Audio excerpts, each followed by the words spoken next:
Sifat-sifat cahaya. 1. Cahaya merambat lurus. Gelombang cahaya bergerak dengan arah yang lurus dan tidak dapat berbelok dengan sendirinya. Apabila cahaya mengenai suatu benda gelap, benda yang tidak dapat ditembus oleh cahaya, maka cahaya tidak akan dapat melewati benda tersebut.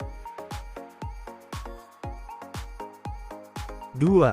Cahaya bisa dipantulkan. Cahaya dapat dipantulkan apabila mengenai suatu benda. Pada permukaan yang rata, arah sudut sinar datang akan sama dengan sudut sinar pantul. Namun, pada permukaan yang kasar atau tidak beraturan, sudut-sudut ini akan memiliki perbedaan.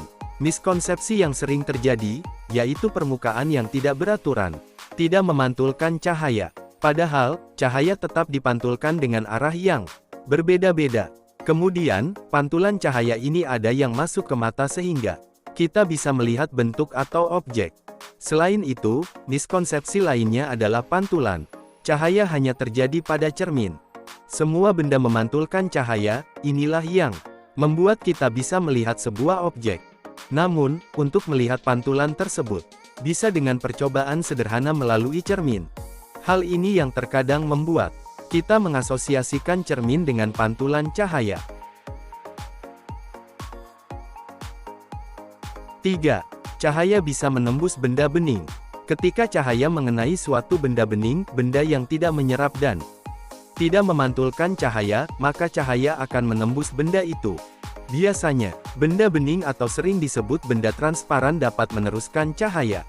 Kita masih dapat melihat benda yang berada di balik benda bening, seperti kaca, plastik transparan, air karena ada cahaya yang melewati benda tersebut dan ditangkap oleh mata kita.